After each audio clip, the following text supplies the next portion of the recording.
예, 우리 지난 시간에 이어서 계속해서 하나님의 불변하심에 대한 내용들 살펴보도록 하겠습니다. 제가 지난주에도 나눠드렸고 오늘 또 뒤에 배치해 놓았는데요. 우리 하나님의 불변하심과 관련된 난해 구절들 이 내용을 좀 살펴보도록 하겠습니다. 우리가 이제 하나님은 작정을 하시면 뭔가를 작정하시면 변하지 않으시죠? 예, 근데 변하지 않으시는데 성경을 이렇게 보시면 하나님이 변하시는 것 같은 또 후회된다. 우리 돌이키신다. 또 마음에 근심하신다. 이런 이제 표현들이 있습니다. 그래서 우리가 그런 거를 어떻게 이해해야 되는가 이거를 한번 이 시간 살펴보도록 하겠습니다. 자, 일단 이제 이렇게 설명을 드리면 이해하시기가 쉬울 거예요. 자, 어떤 식으로 이제 이해하시면 되냐면 우리가 어떤 계획과 목표를 딱 세우지 않습니까? 예, 그러면 딱 계획과 목표를 세우면 그 계획과 목표에 따라서 현실의 상황과 여건이 그것과 일치하면 좋은데 일치하지 않을 때가 있어요. 그러면 그 현실의 계획과 목표의 현실 상황이 현실의 상황과 지금 여건이 일치가 되지 않으면 그 계획과 현실에 괴리감이 생기잖아요. 예, 그럴 때 이제 우리가 그 현실과 상황을 보면서 우리 사람 입장에서는요, 이 뜻과 계획이 맞나? 이걸 내가 과연 할 수 있을까? 이런 생각을 자연스럽게 할 수밖에 없죠. 네. 자, 그러면 이 부분에 있어서는 하나님 똑같습니다. 하나님은 어떤 뜻과 계획을 가지고 계시는데 분명하게 현실의 상황과 여건이 하나님의 뜻과 계획과는 동떨어져 있는 거예요. 그러면 동떨어져 있었을 때 하나님이 무덤덤하게 무감각하게 아무 생각 없이 그것을 관망하시는 것이 아니라 그런 현실의 상황과 여건에 대해서 하나님이 근심하시기도 하고요. 성경에 나온 것처럼 내가 돌이켜야 될 것 같다라고도 말씀하시고요. 또 어떤 경우는 슬퍼하신다라고도 하고 또 하나님께서 그것을 내가 이제 우리가 이제 그 후회한다라는 표현도 있죠. 번역본에 따라 이제 왔다 갔다 하는데 후회한다라는 표현도 나오는 겁니다. 그러면 이게 무엇을 의미하냐면요. 하나님이 자신의 뜻과 계획을 바꿨다라는 것이 아니라 그 하나님의 뜻과 계획에 현실이 못 받쳐준 것에 대해서 현실이 동떨어진 것에 대한 하나님의 태도와 마음을 표현하는 겁니다. 자, 그럼 이게 여기서 이 부분까지는 우리가 사람이라 하나님이라 똑같은 모습을 보이는데 그러면 하나님하고 사람은 무슨 차이가 있냐? 여기가 이제 중요한 부분인데 자, 내가 뜻과 계획이 있는데 현실은 안 받쳐주고 그거에 대한 안타까움과 될까 말까 의심도 있고 여러 가지 마음 심적이 복잡해지죠. 우리 인간은 거기서 이제 마음도 복잡해지고 낙담도 되고 이거 후회도 되고 어떻게 될지 모를까 이제 갈피를 못 잡는데 하나님도 그 부분에 있어서는 사람과 같은 그런 마음을 느끼세요. 자, 그런데 하나님과 사람의 차이점 뭐냐? 하나님은요 여기서 사람이 아니기 때문에 이 현실의 상황과 여건, 뜻과 계획과 정반대로 보이는 상황과 여건을 하나님은 바꾸십니다. 인간은 못 바꿔요. 하나님 바꿔요. 이게 하나님과 우리의 차이점이에요. 이 앞에까지는 똑같습니다. 그래서 우리가 이 앞에까지 내용을 보면 꼭 난제로 보이는 겁니다. 하나님이 왜 후회하시는 것처럼 또 하나님이 슬퍼하시는 것처럼. 근데 그게 오히려 하나님께서 우리의 인간이 가지고 있는 여건과 환경을 이해하시는 마음으로 우리가 이해하면 굉장히 큰 위로가 됩니다. 자, 그래서 그거를 이해하고 나서 이제 오늘 내용을 살피면 좀 더 이해하시기가 또 수월할 겁니다. 자, 제가 읽겠습니다. 우리는 하나님은 때때로 마음을 바꾸시는가? 그렇죠. 바꾸십니다. 우리는 하나님의 목적이 변하지 않는다고 말할 때 성경 속에서 하나님께서 자신의 백성을 심판하시겠다고 하셨다가 기도나 회개로 인해서 그 심판을 거두시는 장면들을 보면서 의문을 가질 수 있죠. 아니 하나님 심판하신다고 하는데 왜 또 그걸 바꾸시지 마음을?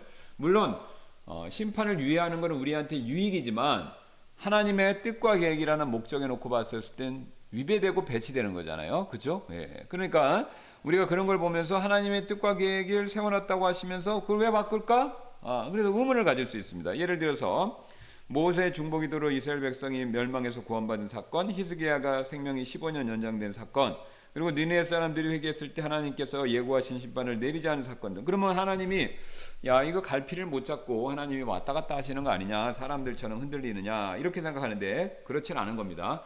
하나님의 뜻과 계획은 반드시 됩니다. 그러나 현실 상황이 안 바뀌었을 때 그 상황에 대해서 하나님의 애석함, 또 하나님의 마음, 하나님 슬픔 같은 걸 표현하는 겁니다. 자, 그렇지만 그런 애석함과 슬픔 때문에 하나님은 사람이 아니시기 때문에 사람은 그 슬픔과 애석함 때문에 계획을 바꾸기도 하고요. 계획을 포기하기도 하고 계획에서 멈추기도 합니다. 그런데 하나님은 사람이 아니시기 때문에 자신의 뜻과 계획을 이루시기 위해서 그 상황과 여건을 바꾸시는, 그것을 변화시키시는 방법을 쓰신다라는 거죠. 그거를 갑자기 바꾸시면 그게 기적이 되는 거고요. 그 다음에 티 안 나게 바꾸시면 그건 섭리입니다. 근데 섭리든 기적이든 간에 하나님은 궁극적으로 자신이 원하는 뜻과 계획과 목적에 맞춰서 모든 것을 이끌어 나가십니다. 여기에는 불변이고 노 퀘스천입니다. 그리고 이 교리를 이해하시면 기도가 왜 필요한지도 정확히 이해할 수가 있어요. 우리 두 가지 유익이 있어요. 첫 번째, 기도의 필요성을 이해할 수 있고, 두 번째, 하나님이 우리의 인간의 마음을 굉장히 이해하시고 가까이 하시고 함께 하시기를 원하신다라는 사실을 통해서 우리가 위로를 받을 수 있습니다. 왜냐면요, 보세요. 회사나 직장이나 부모님인데 목표 지향적이고 결과 중심적이면요, 계획과 목표를 세우고 쭉 가다가 환경이 안 바뀌면요, 어떻게 하냐면요, 보통은 그런 분들은 좀 차가워요. 그게 뭐냐면 이게 안 돼? 그러면 다른 걸로 하고 이렇게 하고 또 가고 이런단 말이에요. 그러니까 감정을 굉장히 절제하거나 배제합니다. 물론 그게 나쁘다는 뜻은 아닌데, 그렇게 되면요, 본인 스스로는 그거를 극복하기 위해서 쓰는 일종의 어떤 방법, 어떤 해결책 같은 것이 되지만 자기 감정 조절하고 통제하는 건, 그걸 따라가는 사람은 힘듭니다. 왜냐? 속된 말로 하면 냉혈한 같이 보여요. 같이 따라가면 힘드는데 우리 리더는, 우리 남편은, 우리 사장님은, 또 우리 어쨌든 이끄는 이 분은 그런 거에 전혀 흔들리지 않는 것처럼 보이면, 나만 흔들리는 것처럼 보이니까 나는 연약한 사람, 저분은 강한 사람, 그러니까 상대적으로 또 내가 열등감까지 느낄 수가 있거든요. 아니면 나약한 사람으로 비칠 수도 있고. 그런데 하나님은 그런 부분에 있어서 공감하십니다. 그게 성경에 거기 나오잖아요. 홍수 때, 자, 홍수 이전에, 홍수 일으키시기 전에 이렇게 말씀하시죠. 주께서 땅 위에 사람을 만드셨던 일이 그분을 돌이키게 하였고 또 그 일이 그분의 마음을 근심하게 하였더라. 자, 계획주의적인 사람은, 자 보세요. 하나님 만드시고 쭉 계획이 있어요. 그런데 인간이 말을 안 들어. 지금 그래갖고 죄를 많이 졌어. 그래? 그럼 플랜 B 가동. 탁 그래갖고 그래서 하나 사람들 싹 없애고 새로 시작. 이렇게 그거 AI가 하는 거잖아요, 그죠? 네. 근데 하나님은 그런 여건, 지금 하나님 뜻과 계획대로 안 되는 상황에 대해서 하나님께서는요, 분노도 하시고 그 다음에 지금 근심도 하십니다. 그러니까 우리의 마음을 이해하시는 거예요. 자, 그 다음에 또 사울을 왕으로 세운 것을 두고, 내가 사울을 왕으로 세운 것이 나를 돌이키게 하나니, 이게 이제 후회된다라고 하는데, 그러면 하나님은 모르고 세운 건 아니지 않습니까? 사울이 그럴 줄 알았어요. 그래도 하나님이 뜻과 계획이 있어서 다윗을 예비하는 그 일을 사울이 해야 되기 때문에 그 목적을 위해서 하나님께서 사울을 세우신 거예요. 근데 그 목적을 위해서 세웠는데 사울이 그 일을 하다가 잘 못했잖아요. 그렇죠? 네, 잘 못했습니다. 그러니까 그 잘 못하는 모습에 대해서 하나님께서 일종의 연민의 정 같은 것을 느끼시는 겁니다. 안타깝게 여기시는 거죠. 사울이 다윗처럼 잘하기를 원했는데 역시 사울은 안 되는구나. 그래서 하나님께서 사울의 그런 모습에 대해서 안타까움을 느끼시는 겁니다. 나를 돌이키게 하나니. 그러면 나를 돌이키게 한다는 게, 내가 계획을 잘못 세웠네, 사람 잘못 봤네, 사람 잘못 뽑았네, 이런 뜻이 아니라는 겁니다. 하나님의 계획은 이미 서 있고 모든 것은 뜻대로 가는데, 하나님이 그 상황에 이르지 못하는, 그 계획, 뜻과 계획에 이르지 못하는 상황을 보시고 하나님의 마음을 토로하시는 겁니다. 마치 누구처럼요? 사람처럼. 그러니까 이 얘기는요, 사울을 왕으로 세운 것이 나를 돌이키게 하나니, 이것은요, 하나님의 사울에 대한 깊은 안타까움을 표현하고 있는 겁니다.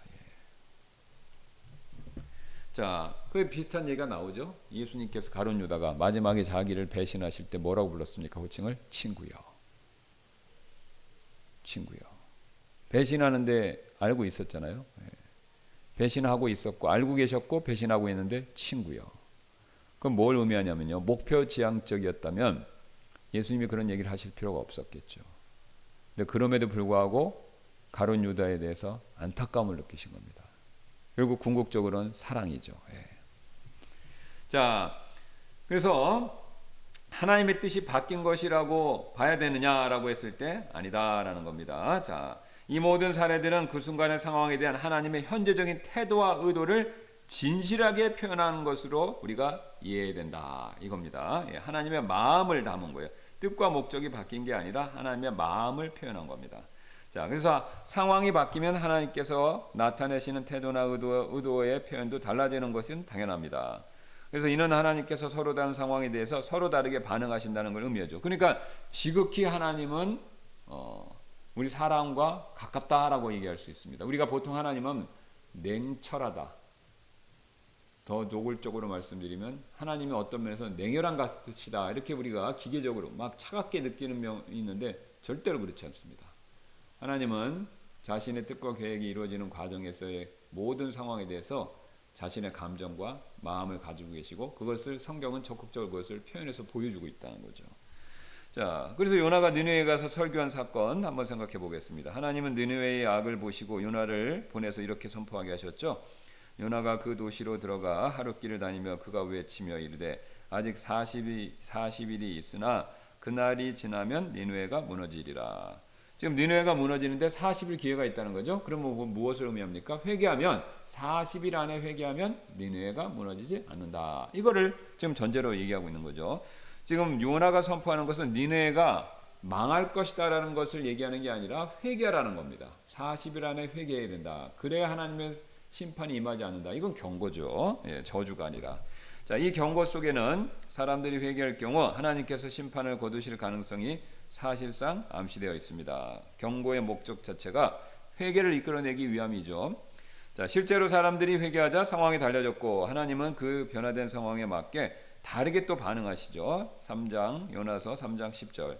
이에 하나님께서 그들의 행한 일들 회개한 거죠. 곧 그들이 자기들의 악한 길에서 돌이킨 것을 보시고 하나님께서 그들에게 행하시겠다고 말씀하셨던 그 재앙에서 돌이키셨으며 그분께서 그것을 행하지 아니하셨더라. 여기서 돌이키는 장면이 나오는데 하나님의 뜻과 계획이 바뀌었다는 게 아닙니다. 물론 하나님은 요나를 보내서 회개할 줄 아셨어요. 근데 지금 당장은 회개 안 했죠. 회개 안 하는 것에 대해서 강력하게 경고하신 거예요. 그래서 조건을 다셨잖아요. 40일 안에 회개해라. 예, 결국은 회개했기 때문에 하나님의 궁극적인 뜻과 계획인 요나 니느웨 사람들을 살리는 일이 성취된 겁니다. 그러나 그 성취되기 전에 니느웨 사람들은 완악했고 그것을 보셨을 때 하나님께서는 굉장히 안타깝게 여기시는 거죠. 예, 망하게 됐다 죽는다라고 그것을 선포하신 거죠. 자, 히스기야 경우도 마찬가지입니다. 모세의 중부도 마찬가지고요.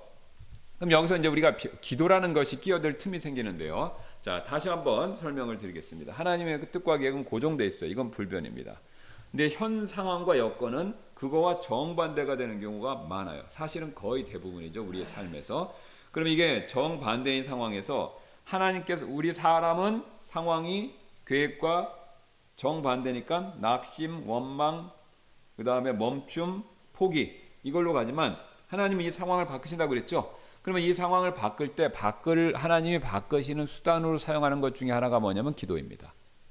그게 기도예요. 그래서 우리도 구원받은 사람들은 다 알고 있습니다. 지금 하나님의 뜻과 계획을 아는데, 자, 대표적으로 내 가족이 불신 가족이 있어요. 근데 그 불신 가족이 구원받는 건 하나님 뜻이죠. 그렇죠? 그건 명명백백하죠. 근데 전혀 구원받을 것 같지가 않은 거예요. 상황은 180도 완전히 정반대입니다. 그럼 우리가 여기서 취할 수 있는 반응은 뭐죠? 포기. 아, 이분은 안 되나 보다. 포기. 그런데 이 하나님의 뜻과 계획을 믿으면 포기해서 멈추는 게 아니라 뭡니까? 기도를 하자. 그렇죠? 하나님이 개입해 주시자. 그게 뭘 의미합니까? 하나님이 섭리적으로라도 기적같이라도 이 분의 마음을 움직여서 예수님을 믿을 수 있게 해달라고 상황을 바꿔달라고 우리가 요청하는 거잖아요. 그렇죠? 예.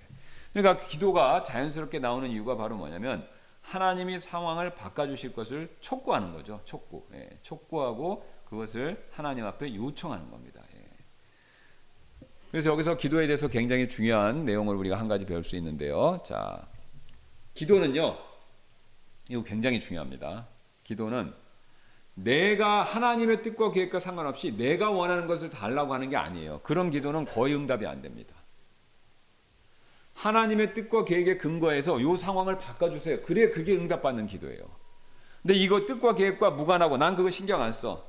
아니면 하나님 뜻과 계획과 정반대의 것을 달라고 요청하는 거, 이건 기도가 아니에요. 이거는 뭐냐면 이교도들이 자신의 신들에게 요청하는 거죠. 이게 성경적 기도하고 이교도들의 우상에게 비는 기도하고 결정적인 차이입니다. 그러니까 예수님이 주님의 모델 기도에서 뭐라고 얘기했습니까? 아버지의 뜻이 하늘에서 이루어지는 것처럼 어디에서도요? 땅에서도 이루어질지이다. 그러니까 하나님의 뜻에 맞춰서 기도하라 이겁니다. 왜요? 하나님의 뜻과 계획은 절대로 바뀌지가 않으니까. 그러니까 그 하나님 뜻과 계획이 이루어지도록, 현실이 여건과 상황에 바꿔지도록 우리가 기도하라 이거죠. 뭐 하지 말고요? 포기하지 말고, 원망하지 말고, 낙담하지 말고. 자, 그랬을 때 하나님께서 일하기 시작하신다라는 거죠. 그래 이제 모세가 얘기했던 거. 그 모세가 이제 32장 11절 12절. 이에 모세가 주 자신의 하나님께 간구하여 이르되 주여 어찌하여 큰 권능과 강한 손으로 이집트 땅에서 데리고 나오신 주의 백성에게 맹렬히 진노하시나이까. 어찌하여 이집트 사람들이 말하여 이르기를 그가 재앙을 내리려고 그들을 데리고 나와 산에서 죽이고 지면으로부터 소멸시켰다 하게 하려 하시나이까. 주의 맹렬한 진노에서 돌이키시고 주의 백성을 향한 이 재앙에서 돌이키소서. 주의 종들 곧 아브라함과 이삭과 이스라엘을 기억하소서. 주께서 주 자신을 두고 그들에게 맹세하여 이르시기를 내가 너희 씨들 하늘의 별들같이 씨를 하늘의 별들같이 번성하게 하고 내가 말한 이 모든 땅을 너희 씨에게 주어 그들이 영원토록 그것을 상속하게 하리라 하셨나이다 하더라. 이에 주께서 자신의 백성에게 내리려 했던 그 재앙에서 돌이키셨더라. 이게 지금 모세가 기도를 했고 응답을 받았습니다. 지금 하나님께서 이스라엘 백성이 지금 황금 송아지를 만든 뒤에 이 백성을 없애겠다고 그러셨잖아요.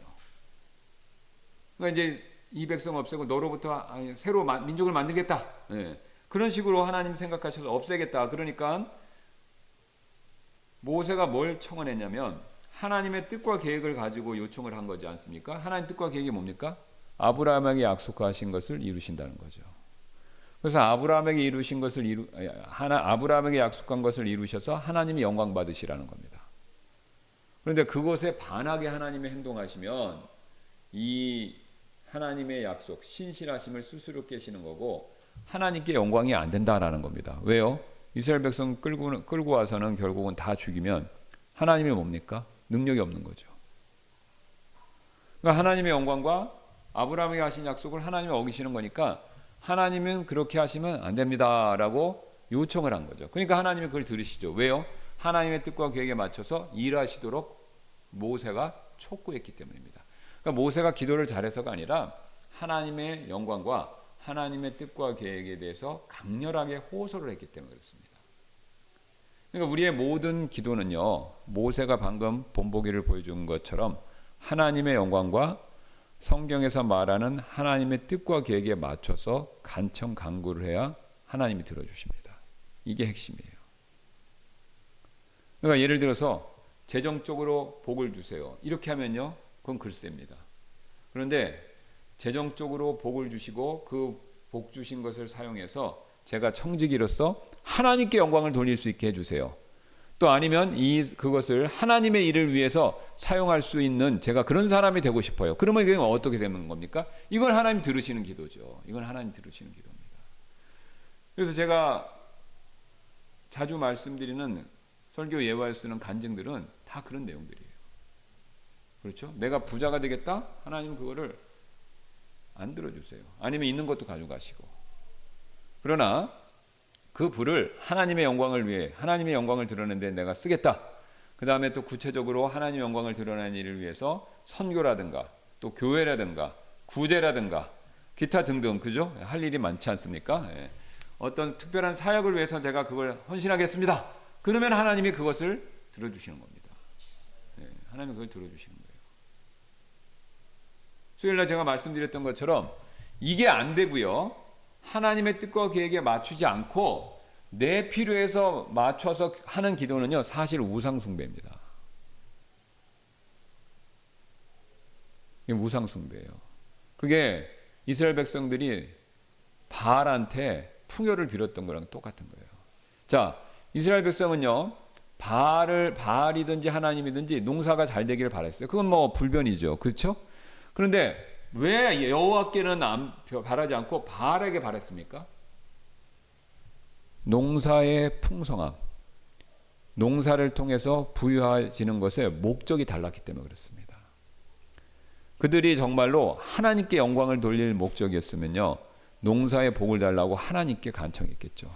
그런데 하나님의 영광과 상관없기 때문에 그들은 바알한테 달려간 겁니다. 왜요? 바알은 자신의 영광을 위해서 구하라는 가르침이 딱히 없기 때문에. 그냥 바알은 자기를 만족시켜주는 숭배자들에게 그 대가성으로, 이거죠. 예, 주고받는 거니까. 그 대가성으로 소원을 들어주는 그 정도 급의 신이기 때문에 그렇습니다.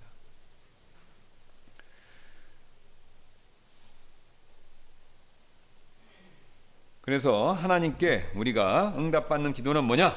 하나님의 영광과 그분의 구체적인 계획과 뜻에 합하는 기도. 이것을 할 때 하나님의 상황과 여건을 바꿔주신다라는 거죠. 그게 기도를 통해서 이루어집니다. 지금 이사야서 38장 1절부터 나와 있는 히스기야 기도도 마찬가지죠. 그즈음에 히스기야가 병들어 죽게 되었더라. 아모스의 아들 예언자 이사야가 그에게 와서 그에게 이르되 주가 이같이 말하노라. 내 집을 정리하라. 이는 내가 죽고 살지 못할 것이기 때문이라 하더라. 그때 히스기야가 자기 얼굴을 벽으로 향해 돌리고 주께 기도하여 이르되 오 주여 내가 주께 간청하오니 내가 진리 안에서 완전한 마음으로 주 앞에서 어떻게 걸었으며 또 주의 눈앞에서 어떻게 선한 것을 행하였는지를 이제 기억하옵소서 하더라. 그리고 히스기야가 통곡하더라. 그때 주의 말씀이 이사야에게 임하여 이르시되 가서 히스기야에게 말하기를 내 조상 다윗의 하나님이신 주가 이같이 말하노라. 내가 내 기도를 들었고 내 눈물을 보았노라. 보라, 내가 내 날들에 15년을 더하여 주시리라. 지금 잘 보시면요, 우리는 15년 더 살았으니까 하나님 뜻이 바뀌었다고 그러는데 그렇지 않습니다. 지금 하나님의 뜻은요, 주가 이같이 말하노라. 내 집을 정리하라. 이는 내가 죽고 살지 못할 것이기 때문이라. 궁극적으로 죽는 하나님의 뜻은 바뀌었습니까? 하나님이 언제 죽는다는 얘기는 안 하셨어요. 그렇죠? 날짜는 얘기 안 하셨어요. 그죠? 히스기야한테. 그죠? 이제 곧 죽을 것 같은 거예요. 그러니까 죽는다는 궁극적인 하나님의 뜻과 계획은 바뀌진 않았습니다. 근데 히스기야가 장당 죽을 것 같으니까 살려달라고 그랬죠. 근데 살려달라고 했을 때 그냥 살려주세요 빌은 게 아닙니다. 뭘 얘기했습니까? 내가 진리 안에서 완전한 마음으로 주 앞에서 어떻게 걸었으며 주의 눈앞에서 어떻게 선을 행하였는지를 이제 기억하옵소서. 하나님의 영광을 위해서 살아왔던 자신의 삶에 대한 하나님의 기억하심을 촉구하고 있죠. 그러면 이건 뭘 의미하고 있습니까? 앞으로 하나님이 한 번 더 지금 자신의 삶을 연장시켜 주시면 앞으로도 그렇게 살겠습니다. 이거를 얘기하는 거죠. 그러니까 하나님이 결국 죽어야 된다는, 히스기야뿐만 아니라 우리 모두가 죽어야 된다는 그 하나님의 뜻과 계획은 바뀌진 않지만 히스기야가 하나님의 영광을 위해서 하나님의 뜻과 계획대로 앞으로 조금 더 살겠습니다. 지금까지 살아왔던 것처럼 그렇게 살겠습니다라고 간청했고 그게 받아들여진 거죠. 그러니까 하나님이 15년을 연장해 주신 거죠. 그리고 그는 죽지요. 똑같습니다. 우리도 똑같습니다. 하나님의 뜻과 계획은 바뀌지 않고 하나님의 영광과 그다음에 하나님의 일을 위해서 간청하는 것들, 그랬을 때만 현실의 상황을 바꿔서 하나님이 자신의 뜻과 계획을 이루어 가신다라는 거죠. 이게 바로 기도를 통한 하나님이 일하시는 방식이죠. 자, 근데 재밌습니다. 기도를 들었고 눈물을 보았다. 하나님은 기도만 들으시는 게 아니라 그 사람의 마음도 읽으시는 겁니다. 그러니까 히스기야의 그 통곡에 하나님도 그것에 대해서 굉장히 마음 아프게 여기시는 거예요. 하나님이 공감하시는 겁니다. 이게 신학적 교리가 있어요.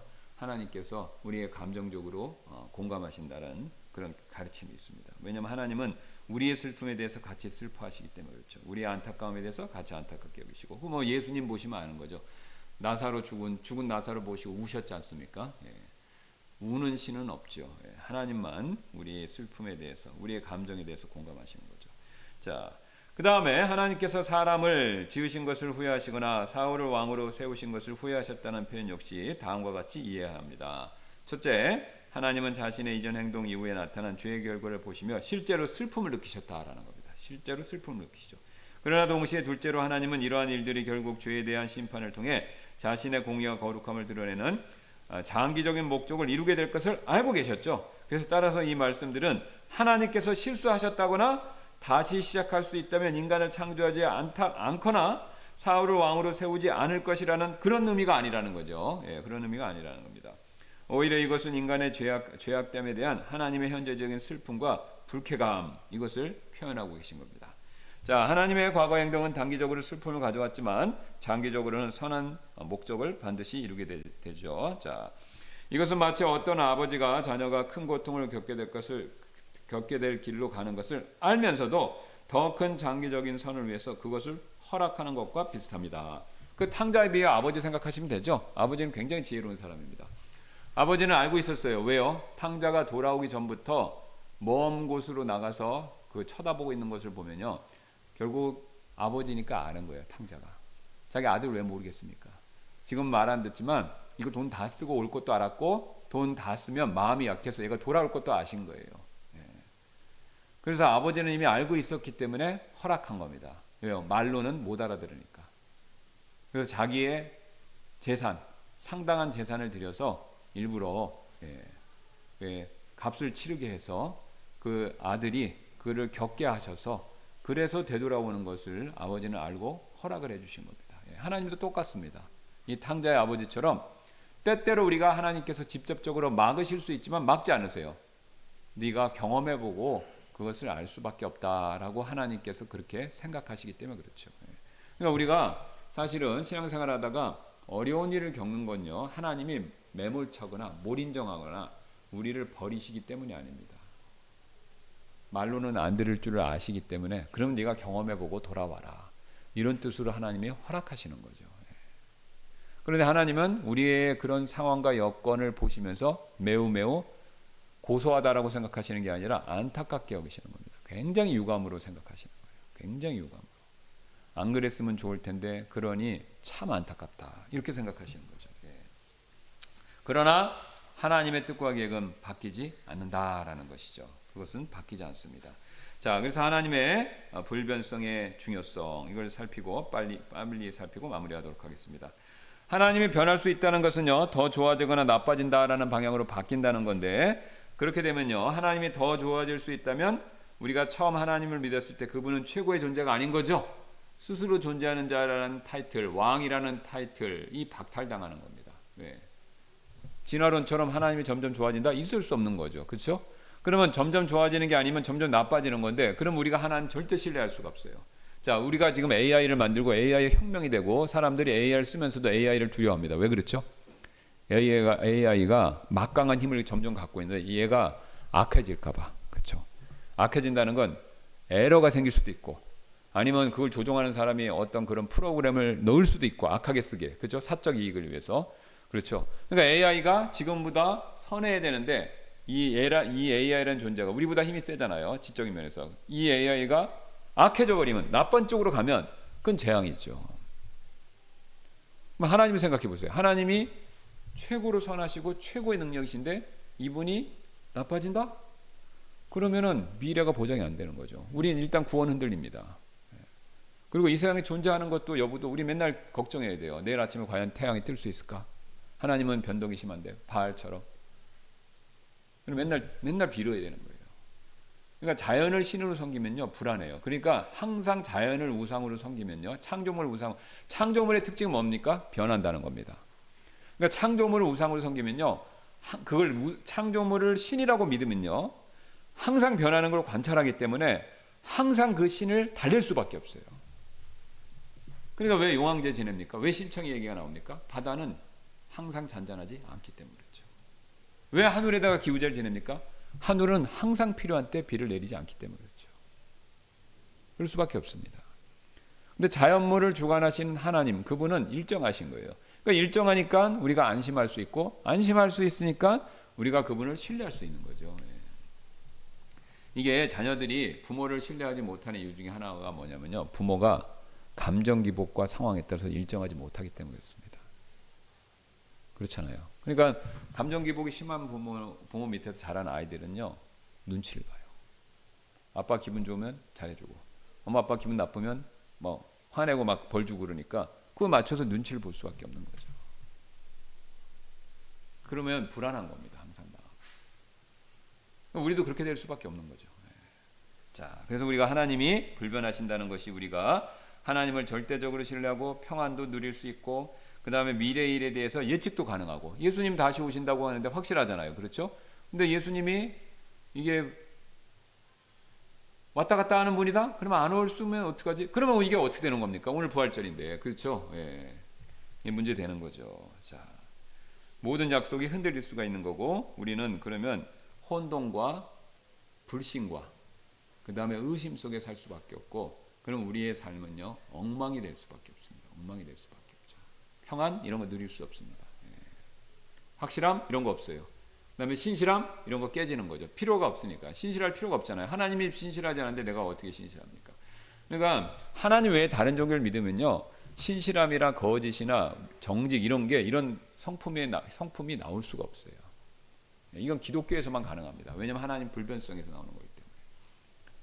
자, 그래서 우리의 믿음과 소망과 지식은 모두 궁극적으로 완전히 신뢰할 수 있는 한 분 하나님한테 달려있기 때문에 우리가 그분을 의지하면 의지할수록 우리의 삶도 진실되고요. 우리의 마음도 화평하게 평안을 누릴 수 있고요.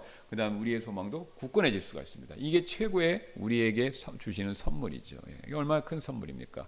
모든 것이 변하고 모든 것이 바뀌는 이 세상에서요.